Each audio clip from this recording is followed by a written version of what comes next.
এবারে সরকার 5টা মন্ত্রণালয় থেকে 46,000 কোটি টাকা শুধু সেখান থেকে তারা বাঁচিয়ে তারা আমাদের পুরো একটা জ্বালানি খাতের ঋণ পরিশোধ করেছে। শুনেছেন না আপনারা সবাই?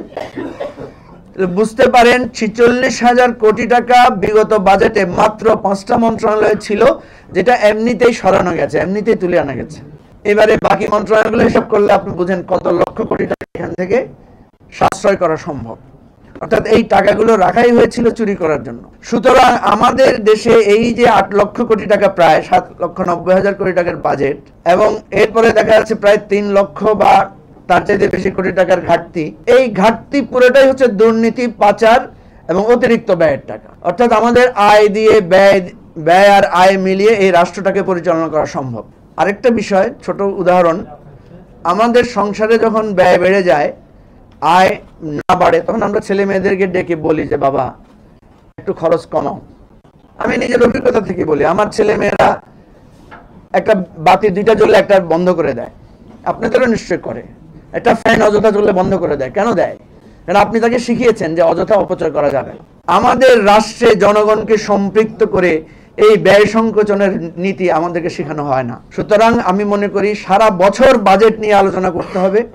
সারা বছর আমাদের ঋণ, আমাদের এই দুর্দশার কথা মানুষকে উদ্বুদ্ধ করতে হবে, জনগণকে সম্পৃক্ত করে আমাদের দুর্নীতি দূর করা, অর্থ পাচার রোধ করা, ব্যয় সংকোচন করা। আমাদের এত এত বিশাল বিশাল মন্ত্রণালয়, বিশাল বিশাল অধিদপ্তর, আপনারা গেলে দেখবেন যে আননেসেসারি লোক রাখা হয়েছে। আমি ব্রিটিশদেরকে জিজ্ঞেস করেছিলাম যে তোমরা আমাদের দেশে এত আটদালি, মোসাহেব, বাবুর্চি, এত কিছু, এক একজন ডিসিএসপির বাসায় গেলে দেখবেন 15-20 জন কর্মচারী। অথচ ব্রিটিশদেরকে দেখলাম যে তারা কিন্তু তাদের নিজের ড্রাইভিং তারা নিজেরাই করে, তাদের পিয়ন দারোয়ানের সংখ্যা অনেক কম। তো তারা বলছে তোমাদের দেশে যখন আমরা কলোনি স্থাপন করেছি এত দূরে, আমাদের এখান থেকে কেউ যাইতে চাইতো না, তখন আমরা তাদেরকে প্যাকেজ দিতাম যে তোমার এই থাকবে, বাবুর্চি থাকবে 3-4 জন, তারপরে বাগান রক্ষা করার মালি থাকবে 4-5 জন। এই প্যাকেজ দিয়ে তাদেরকে আমরা পাঠিয়েছি। আমরা কিন্তু এখনো সেই প্যাকেজের মধ্যে আছি।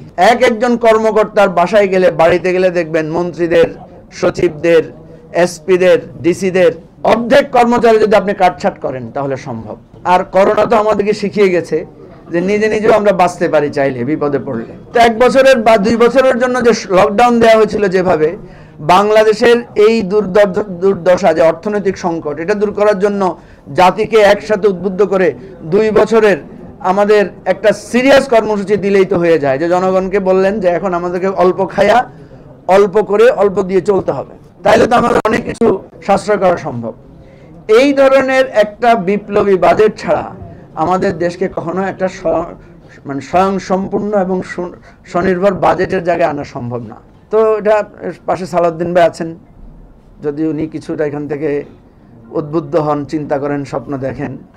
আর আশেপাশে তো মান্না ভাই, সাইফুল ভাই আছেন, ওনারাও যদি কখনো ভবিষ্যতে সরকারে যান।